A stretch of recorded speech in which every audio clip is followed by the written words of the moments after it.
చాలా డిఫరెన్స్ ఉంది. దేనికి? బర్త్ సర్వైవ్ అవ్వడానికి, లేదు ఎంపవర్డ్‌గా మీ బర్త్ కాన్షియస్‌గా చేయడానికి, రెండిటికి చాలా డిఫరెన్స్ ఉంది. బర్తింగ్ ఇవ్వడం అనేది న్యాచురలేనండి. కానీ జస్ట్ మీరది ప్యాసివ్‌గా ఉంటే దానికది జరిగిపోయే విషయం అయితే కాదు. అఫ్‌కోర్స్ మీ బాడీ తప్పకుండా పవర్‌ఫుల్లే. కానీ దానిని ఇంకా పవర్‌ఫుల్‌గా రెడీ చేయాలంటే దానికి తగ్గట్టు బ్రెత్ వర్క్ ఉండాలి, మీ ప్రిపరేషన్ ఉండాలి అండ్ మీ మైండ్ రెడీగా ఉండగలగాలి.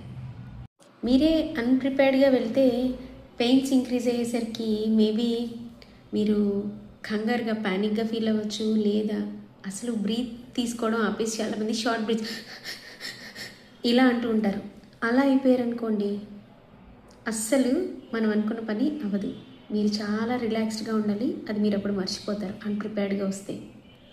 అదే కనుక మీరు ప్రిపేర్డ్‌గా వచ్చారనుకోండి, కాంట్రాక్షన్స్ నొప్పులు వచ్చిన ప్రతిసారి మీరు దాంట్లో ఎట్లా నిప్పులు ఇవ్వాలి, బేబీ డిసెండ్ అవ్వడానికి, కిందకి రావడానికి మీరు ఏ పొజిషన్స్లో ఉంటే బెటరు, మీ బాడీని మీరు ఎప్పుడు నమ్మాలి అండ్ ఎప్పుడు కామ్గా ఉండగలగాలి, ఇవన్నీ మీకు తెలుస్తాయి.